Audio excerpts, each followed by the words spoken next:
आम्ही डाळीला फोडणी देतोय. लसूण, मिरच्या, जिरे, मोहरी, तेलाची फोडणी दिलेली आहे. तूर आणि मूग डाळ एकत्र करून त्याची डाळ बनवतोय. हिंग पण टाकतो त्याच्यात आम्ही.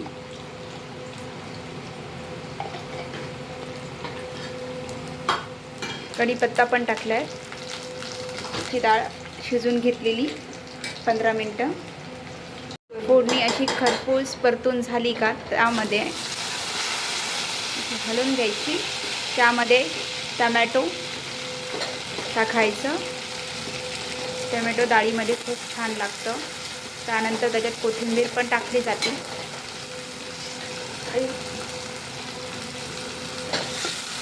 मिक्स. त्यानंतर त्याच्यात हळद टाकली जाणार आहे. आता हळद मिक्स केली आहे त्यामध्ये. आता डाळ टाकायची आणि डाळ मस्त छान उकळून घ्यायची.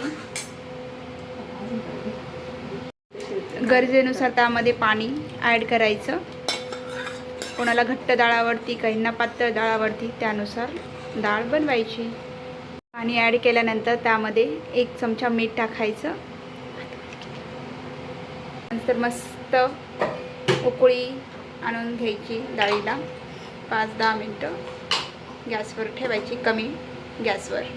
अशी छान अशी उकळी आलेली आहे. डाळ कंप्लीट झाल्यानंतर वरून कोथिंबीर टाकायची आहे. ती पण चिरून ठेवलेली आहे.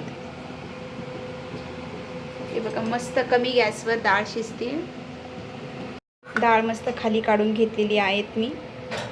त्यावर मी आता थोडी कोथिंबीर घालते. मस्त अशी डाळ तयार झालेली आहे.